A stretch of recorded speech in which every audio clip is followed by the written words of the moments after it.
Selamat pagi, salam sejahtera buat kita semua. Selamat tahun baru 2025. Woohoo! Exciting for the new year. New year, new level, new breakthrough, new blessing, new change. Dan saya percaya bahwa di tahun 2025 ini akan ada banyak anugerah yang akan Tuhan bawa kepada kita. Untuk masuk pada next level. Buat saudara yang mengikuti ibadah secara online, kami mengucapkan Happy New Year. Kiranya kasih karunia dan kebaikan Tuhan menghujani saudara semua di sepanjang tahun yang baru ini. Sebelum saya menyampaikan firman Tuhan, saya mau kita untuk mengucapkan satu deklarasi iman. Because your word is not just communication, but your word is creation. Kata-katamu bukan sekedar komunikasi, tapi kata-katamu punya kuasa untuk menciptakan. Karena manusia diciptakan serupa dengan segambar dengan Tuhan. Dan waktu Tuhan ciptakan segala sesuatu, dia ciptakan dengan perkataannya. Bahwa perkataan kita juga punya kuasa yang sama untuk menciptakan masa depan kita. Itu sebabnya saya mau kita bersama-sama mengucapkan deklarasi yang sangat bermanfaat buat kita di sepanjang tahun ini. Mari kita bersama-sama, kita katakan 3, 2, 1. Saya sehat, saya dilindungi, saya kuat, saya bahagia, saya ditebus, saya sudah diampuni, saya bertalenta, saya kreatif, saya berkelimpahan, saya percaya diri, saya merasa aman, saya disiplin, saya fokus, saya berkualitas, saya termotivasi, saya berharga, saya bebas, saya bertekad, saya diberdaya, saya diurapi, saya takut Tuhan, saya diterima dan diakui, saya di atas rata-rata, doa saya didengar Tuhan, saya terima yang terbaik, saya diberkati untuk jadi berkat, saya adalah anak Allah yang maha tinggi, saya akan menjadi sebagaimana saya diciptakan. Dalam nama Tuhan Yesus, yang percaya sama-sama katakan. Beri tepuk tangan yang meriah buat Raja kita. Wow. Baik Bapak Ibu, di tahun baru ini, kebetulan tema sepanjang tahun 2025, Impact Community Indonesia mengangkat tema tentang Christ likeness. Keserupaan dengan Kristus. Jadi tema besar ini kita akan bedah di setiap bulan. Di bulan Januari ini kita akan mengangkat tema tentang tujuan hidup. Dan di bulan berikutnya kita akan bicara soal kesetiaan dan sebagainya. Tapi ujung-ujungnya adalah menghantar kita menjadi serupa dengan Kristus. Goal kekristenan bukan menjadi nomor 1. Tapi goal kekristenan menjadi serupa dengan Kristus.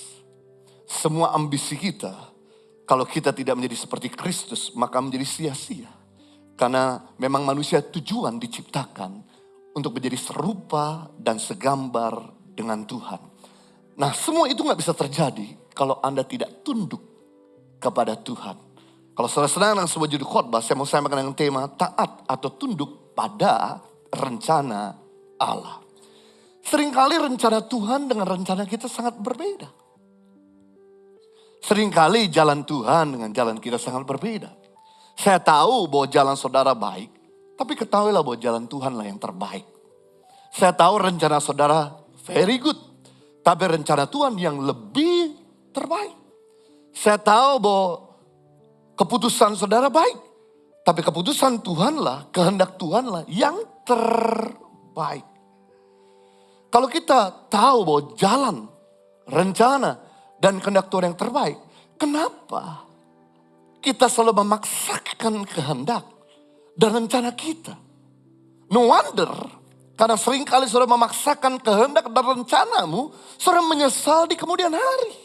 Saudara tidak pernah dapatkan yang the best. Saudara mendapatkan yang second best, saudara mendapatkan yang terbest. Kalau saudara ingin mendapatkan yang terbaik dalam hari-harimu, dalam buku kehidupanmu 365 hari di tahun yang baru ini, gak ada cara yang lain. Anda perlu berani menyangkal kehendakmu dan menomorsatukan kehendak Tuhan. Ketahuilah bahwa keputusanmu hari ini menentukan masa depan saudara. Your choice always determine your future. Keputusanmu hari ini menentukan masa depanmu. Jadi kalau Anda hidup hari ini adalah hasil buah keputusanmu di masa lalu. Saudara gak bisa iri dengan orang di saudara. Kenapa hidup dia jauh lebih sehat? Kenapa lebih makmur? Kenapa lebih bahagia? Yang kita bisa lakukan belajar untuk tidak iri, tapi pelajari track record hidup orang itu. Benih-benih apa saja yang dilakukan di masa lalunya sehingga dia tuai hari ini. Dan kita gak bisa salahkan Tuhan orang lain kenapa hidup kita kacau balau. Rumah tangga kita gak bahagia. Kenapa kita sakit-sakitan? Kenapa kita gagal selalu? Yang kita bisa lakukan adalah jangan salahkan orang lain, jangan salahkan orang tuamu, jangan salahkan musuhmu, jangan salahkan Tuhanmu. Tapi pelajari track record hidup saudara, benih-benih apa saja yang saudara kerjakan di masa lalu, sehingga saudara tuai hari ini. Jadi saudara bisa mempredik bulan depan. Saudara bisa mempredik 6 bulan ke depan. Saudara bisa mempredik akhir tahun ini dari apa yang saudara putuskan mulai hari ini. Berarti kalau besok, minggu depan, bulan depan, dan tahun depan saudara mau kecap buah yang manis, saudara mau sehat, saudara mau berkelimpahan, saudara mau bahagia, putuskanlah. Dalam hidupmu bukan kehendakmu pribadi, tapi kehendak Tuhan.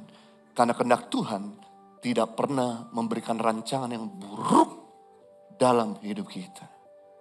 Nah, kita akan belajar mengenai ketaatan. Apa itu taat? Taat adalah tunduk, patuh, hormat, setia kepada Tuhan, dan menuruti perintah Tuhan dengan sepenuh hati. Lawan daripada taat atau antonim daripada taat adalah membangkang, melawan, durhaka, memberontak. Sekali lagi bahwa goal daripada ketaatan, kenapa kita perlu taat? Agar kita menjadi serupa dengan Kristus. Karena dosalah membuat kita jauh dari kesempurnaan. Tapi begitu kita mulai belajar taat, maka kita akan menuju kepada kesempurnaan seperti Kristus. Karena Kristus sendiri adalah Tuhan yang sempurna. Standar kita. Dan ini dia, ketaatan adalah hasil hubungan Anda dengan Kristus. Yang membuahkan keserupaan dengan Kristus. Kalau ketaatan gak perlu saudara paksakan. Ketaatan gak usah saudara seperti terbeban. Ketaatan akan lahir dari hubungan saudara sama Tuhan. Semakin intim saudara sama Tuhan, semakin kuat Anda taat. Semakin renggang Anda sama Tuhan, maka semakin renggang Anda bisa taat sama Tuhan. Seringkali kita bingung bagaimana caranya taat, gimana caranya hidup kudus, gimana caranya hidup takut akan Tuhan. Simpel sederhana, semakin kamu bergaul erat sama Tuhan, semakin kamu dengan natural, dengan sendirinya ada kekuatan ilahi untuk mengerjakan ketaatan. Dan ini yang menarik. Apa yang kelihatan dijadikan oleh apa yang tidak kelihatan. Apa yang Anda lihat hari ini dijadikan dari apa yang Anda gak lihat. Manusia diciptakan yang kelihatan hari ini, diciptakan oleh yang tidak kelihatan, itu Tuhan. Bahkan semua barang dan benda yang ada di sekeliling Anda, diciptakan dari buah pemikiran seseorang. Handphone yang ada di tangan saudara, elektronik, mobil, pesawat terbang, gedung ini dirancang dari hasil pemikiran yang tidak kelihatan. Jadi apa yang kelihatan hari ini dijadikan oleh yang tidak kelihatan. Sama halnya ketaatan yang Anda lakukan, yang terlihat, itu hasil dari hubunganmu sama Tuhan yang tidak kelihatan di depan manusia. Semakin kamu akrab membangun hubungan dalam hari-harimu, maka semakin kamu akan mengikuti rencana Tuhan yang mulia, yang besar, yang menghantar kita terus naik, tidak menjadi turun, menjadi kepala dan tidak menjadi ekor, menjadi terdahulu dan tidak menjadi kemudian. Dia mengerti, katakan amin dan beri tepuk tangan yang meriah buat Tuhan kita. Nah, kita akan belajar saudaraku, sifat daripada ketaatan. Pada sesi kali ini saya bagikan 2. Nanti siang jam 2 saya akan bagikan 2 berikutnya. Yang pertama, sifat daripada ketaatan adalah segera. Ketaatan gak bisa ditunda saudaraku. Ketaatan tidak bisa dipending. Jadi kalau Tuhan ngomong, segera lakukan. Agar Anda jangan nyesal di kemudian hari. Menunda itu kenikmatannya sementara. Tapi penyesalannya tidak sementara. Menunda itu leganya sesaat. Tapi penderitaannya tidak sesaat. Satu kali saya terburu-buru dari rumah Kelapa Gading harus menuju ke bandara. Karena sudah ditunggu sama grup dari yang saya harus pimpin. Ketika itu adalah waktu malam hari. Karena penerbangan jam 1 malam, jadi saya dari rumah jam 9. Saya set Google supaya saya make sure menghindari kemacetan. Dan puji Tuhan waktu itu lancar. Pas sudah sampai di area airport, GPS sudah beritahu 500 meter turn right, belok ke kanan. Lalu kemudian 200 meter diberitahu lagi sama Google, belok ke kanan. Tapi saya kurang menanggapi karena saya pikir bahwa saya tahu jalan ini udah biasa saya lakukan. Tapi apa yang terjadi? Suatu kali waktu Google bilang belok kanan, saya tidak tanggapi untuk langsung belok kanan. Saya malah terus. Apa yang terjadi? Harusnya saya pergi ke keberangkatan. Saya pergi ke kedatangan. Harusnya saya naik ke atas. Saya malah turun ke bawah. Dan saya bawa mobil ini harus ditukar sama orang yang sudah nunggu di airport. Untuk saya tinggalin mobil ini. Dan kemudian saya telepon orang yang menunggu mobil itu. Tenang, saya putar balik. Ternyata sudah aku tahu. Putarannya jauhnya minta ampun di bandara Terminal 3. Tahun 2024 putaran itu gak ada lagi berdekatan. Dengan terminal domestik dan internasional. Diputar jauh sampai ke peak area. Lalu kemudian saya harus muter kembali ke bandara. Memakan waktu kira-kira sekitar 25 menit lagi. Coba waktu itu saya tanggap. Saya sudah ada di line sebelah kanan. Pasti saya tidak akan pernah miss dan membuang waktu. Hari itu saya sangat menyesal kenapa saya bodoh. Padahal udah berkali-kali saya sudah lewati jalur ini. Kenapa saya masih miss? Karena saya tidak segera untuk taat kepada GPS. Yang mengakibatkan saya mengalami detour. Membuang waktu. Itu sebabnya kalau hari ini Tuhan beri kepada saudara perintah. Kalau Tuhan suruh saudara mengampuni. Jangan tunda. Ampuni. Karena kepahitan yang Anda tidak lepaskan akan membuahkan penyakit yang Anda akan sesali di kemudian hari. Ada begitu banyak penyakit kanker. Ada begitu banyak penyakit tumor. Yang disebabkan karena kita tidak mau melepaskan pengampunan. Kalau hari ini Tuhan ingatkan saudara untuk hidup kudus. Ambil keputusan di tahun yang baru ini. Taburlah yang benar. Supaya besok, minggu depan, bulan depan, tahun depan sudah kecap buah yang baik. Tapi kalau sudah tabur kenajisan di awal tahun ini. Di minggu baru ini, di bulan yang baru ini. Hey, no wonder. Karena terang sama gelap tidak bisa bersatu. Tuhan lepas tangan. Bukan Tuhan tidak bisa melindungi saudara. Tapi karena saudara yang keluar dari kehendak Tuhan, keputusan Tuhan. Saudara yang harus mengecap buahnya. Ketahuilah bahwa menunda belajar membuat Anda bodoh. Sebetulnya tidak ada orang bodoh di dunia ini. Yang ada adalah orang malas. Udah tahu bahwa minggu depan ada ujian. Kita gak segera belajar. Ingat bahwa perintah itu gak pernah datang mendadak. Semua perintah yang Tuhan berikan pada kita bukan untuk keuntungan Tuhan. Tapi semua perintah yang Tuhan berikan pada kita untuk keuntungan kita. Saudara mau lakukan perintah Tuhan, saudara tidak mau lakukan, Tuhan tidak rugi apa-apa. Tapi saudara yang rugi, sama kepada kita memberi perintah kepada anak kecil, nak mandi. Perintah itu diuntungkan bukan untuk si orang tua, tapi untuk si anak. Saudara sadari bahwa setiap perintah itu baik buat saudara. Itu sebabnya kalau Tuhan sudah kasih tahu, segera lakukan, jangan tunda. Sama seperti guru udah beritahu minggu depan ada ujian. Saudara gak persiapkan, melainkan saudara persiapkan 1 malam sebelumnya. Gak heran, Anda gak mendapatkan nilai yang terbaik. Menunda bekerja membuat Anda miskin.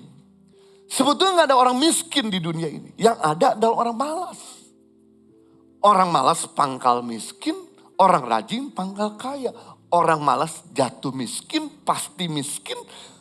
Orang rajin pasti kaya. Pertanyaan saya, apakah saudara rajin bekerja, rajin berpikir, rajin berdoa? Karena orang yang rajin bekerja, orang yang rajin berpikir, orang yang rajin berdoa, maka rajin berkatnya. Orang yang berpikir keras, orang yang berdoa keras, orang yang bekerja keras, berkatnya keras. Tapi orang yang tidak berpikir keras, orang yang tidak berdoa kerja keras, orang yang tidak bekerja keras, hidupnya keras. Jadi pilihan 2, Anda mau hidup keras atau berkat keras. Berikutnya, menunda waktu membuat kita terlambat. Saudara menunda untuk pergi ke bandara, akibatnya. Saya ingat tahun lalu, saya bawa grup saudaraku ke Asia Kecil, ziarah. Ada 2 anak muda yang meremehkan untuk berangkat ke bandara jauh-jauh jam sebelumnya. Harusnya kita kumpul jam 9. Dia baru berangkat dari rumah mereka jam 7. Dan which is itu hari Senin. Jam 6, jam 7, jam 8 ada jam macet. Dan guys apa yang terjadi? Penerbangan jam 12. Jam 11 dia belum datang. Lalu kemudian airport check-in sudah ditutup. Tour leader tidak bisa berkata apa-apa. Check-in counter gak bisa berkata apa. Dan kemudian semua grup sudah boarding. Sudah masuk pesawat, dia baru nyampe di bandara. 2 orang ini. 2 anak muda ini. Dan guys apa yang terjadi? Dia tidak bisa terbang. Tiket keberangkatan kalau gak bisa terbang, itu angus sampai pulang. Dan dia sangat menyesal. Dia bisa berangkat untuk perjalanan 11 hari ke Asia Kecil di Turki. Jangan pernah menunda. Harga yang dibayar sangat mahal. Berikutnya menunda melakukan kehendak Allah. Penyesalan seumur hidup. Waktu Tuhan ngomong kamu tunda, kamu nyesal seumur hidup. Suatu kali ketika Yusuf dan Maria baru saja kedatangan orang Majus. Mempersembahkan emas, kemenyan dan mur. Lalu kemudian setelah itu orang Majus pergi meninggalkan rumah Yusuf dan Maria. Udah tengah malam Yusuf dan Maria mulai beres-beres dan rapi-rapi. Barulah Yusuf tidur kira-kira di mungkin jam 1 jam 2 pagi. Tidak lama setelah itu. Pagi-pagi benar mungkin jam 3 baru 1 jam dia tidur. Malaikat Tuhan datang kepada Yusuf dalam mimpi. Yusuf, segera menyingkir dari Bethlehem ke Mesir. Angkat anak itu dan bawalah istri. Sebab Raja Herodes hendak mencari anak itu dan ingin membunuh anak itu. Yang saya salut dari Yusuf, Yusuf gak komplain. Tuhan, lu gak tahu. Gue baru saja melayani orang-orang Majus. Lu gak tahu gue baru saja tidur 1 jam yang lalu. Dan gue belum packing apa-apa. Mendadak lu beritahu gue untuk berangkat. Tapi saya belajar dari Yusuf. Yusuf tidak menunda. Melainkan dia segera packing. Dan kemudian dia bawa anak itu dan istrinya meninggalkan Bethlehem. Pergi ke Mesir 700 kilo. Perjalanan yang cukup panjang dengan keledai yang begitu lama jalannya. Malam kedinginan, siang kepanasan, hujan kebasahan, uang belum tahu apakah cukup atau tidak. Karena dia belum persiapkan semuanya. Saya gak bisa bayangkan kalau Yusuf waktu itu menunda. Dia bilang, Tuhan, gue mau tidur lagi. Oke, nanti aja. Kita akan berangkat, tapi jangan saat ini. Dia tidur lagi. Saudara tahu apa yang terjadi? Raja Herodes datang. Dan kemudian menangkap dan membunuh Yesus Kristus. Maria cuma punya kenangan foto dengan anaknya.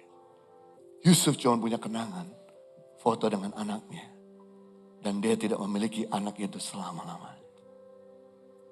Hari ini, kalau Tuhan memberikan pada saudara perintah, jangan tunda, segera lakukan.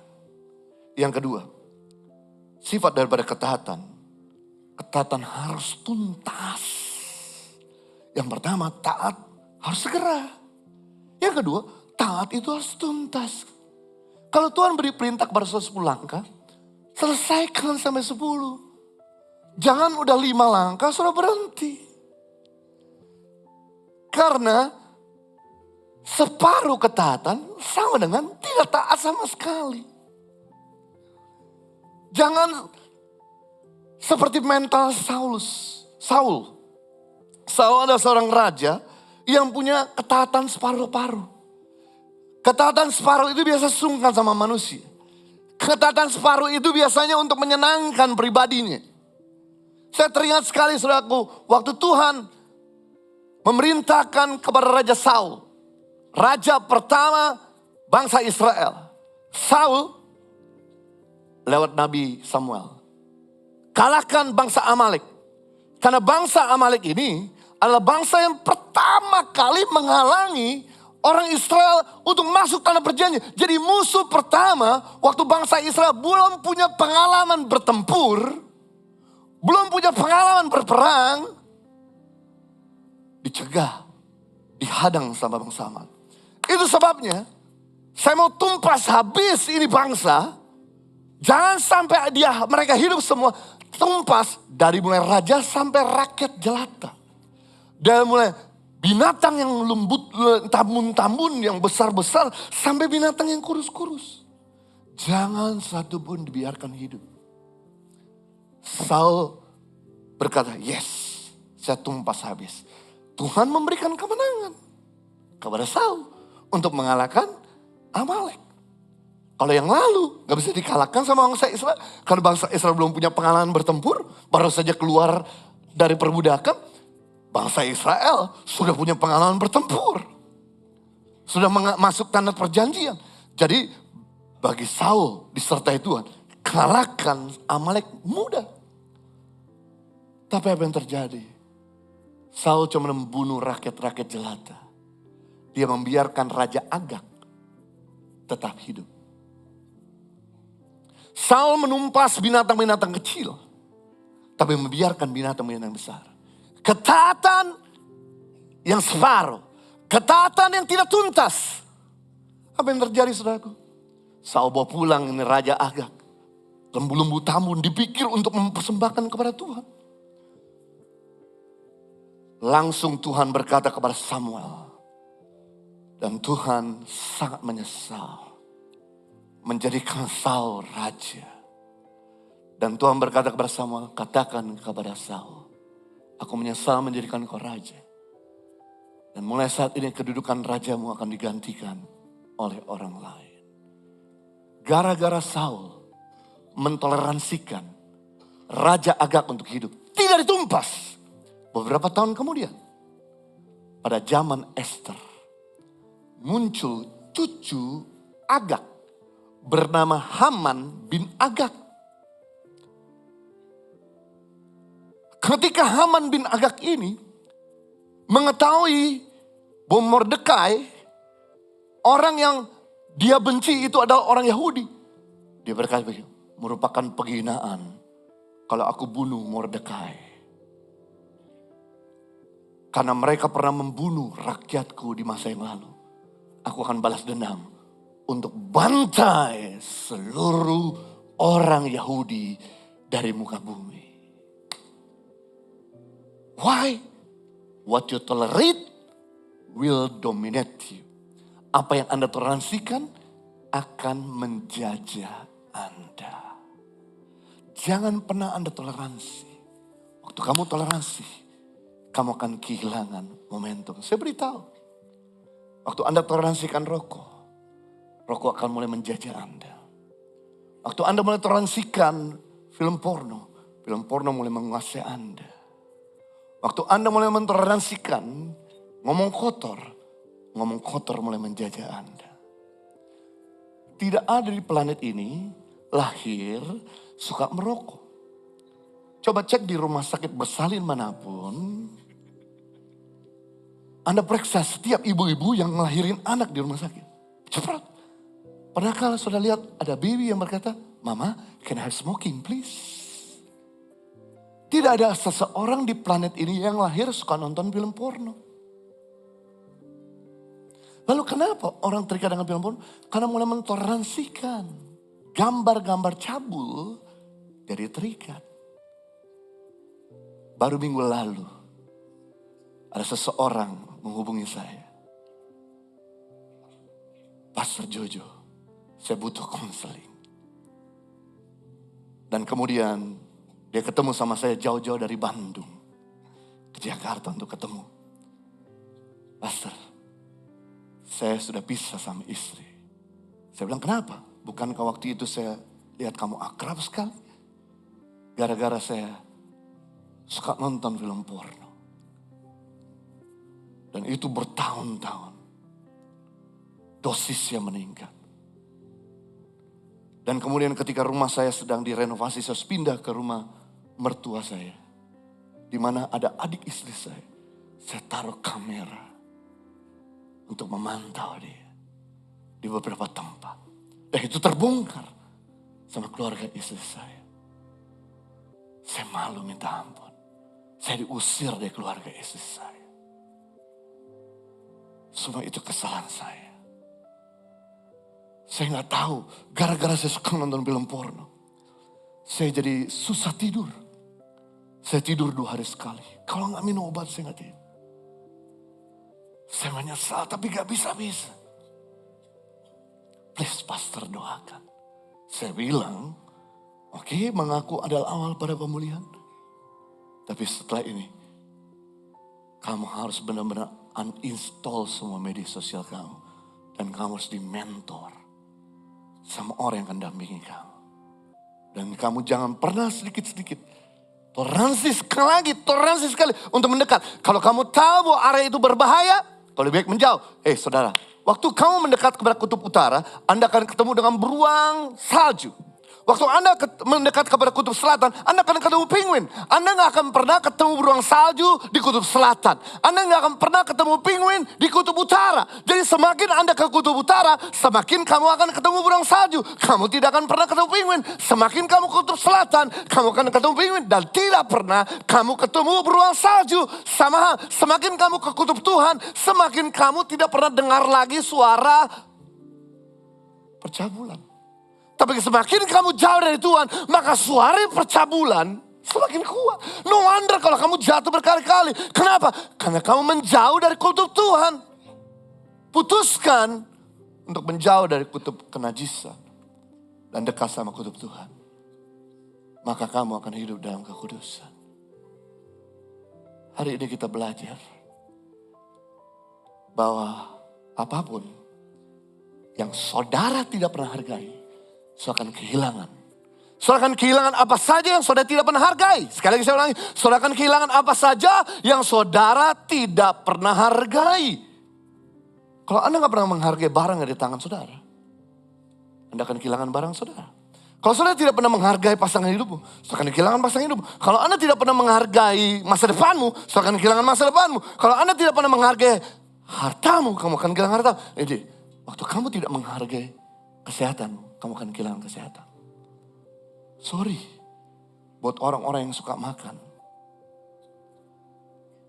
Kalau dia tidak pernah menghargai untuk olahraga, kamu akan tambah penyakit dan tambah besar. Mungkin Anda berkata, Kan saya udah makin diberkati. No wonder saya bisa makan apa saja yang saya mau. Saya beritahu, semua konglomerat di dunia, kamu lihat. Bill Gates, pendiri Facebook, Elon Musk, apakah badannya gembrot? Mereka bisa makan tiap detik. Tapi mereka jaga dengan olahraga, exercise. No wonder kalau mereka hidup panjang, hidup nyaman. Saya mau saudara menghargai setiap keputusanmu hari ini untuk tunduk kepada keputusan Tuhan. Maka besok, minggu depan, bulan depan, tahun depan, serahkan kecap buah yang baik. Karena ketaatan sifatnya segera, dan yang kedua ketaatan sifatnya tuntas. Mari kita berdoa. Bapa di surga, terima kasih untuk firman-Mu yang telah memberikan pada kami pengertian. Kami ingin mengecap yang baik di tahun ini. Dalam hari-hari kami yang kami lalui. Dalam rumah tangga kami. Dalam kesehatan dan keuangan kami di tahun ini. Kami gak perlu khawatir mengenai apa yang akan terjadi. Masalah-masalah yang terjadi. Selama kami tunduk kepada kehendak Tuhan yang segera dan tuntas. Maka Tuhan akan terus membawa kami tidak turun melainkan naik. Tidak jadi ekor melainkan jadi kepala. Tidak menjadi kemudian tapi menjadi terdahulu. Itu sebabnya Tuhan tolong untuk setiap kami yang punya akal budi. Untuk berpikir panjang kepada setiap keputusan yang mereka lakukan. Karena keputusan mereka akan menentukan masa depan mereka. Dan Tuhan berdaulat atas setiap firman yang mereka dengar dan baca. Itu boleh menjadi terang bagi jalan-jalan mereka. Dan menjadi kemenangan dalam hidup-hidup mereka. Sehingga hidup mereka boleh berjalan sepanjang hari-hari ini. From glory to glory, success to success, victory to victorious. Demi nama Yesus Kristus, kita semua yang sudah diberkati sama-sama katakan.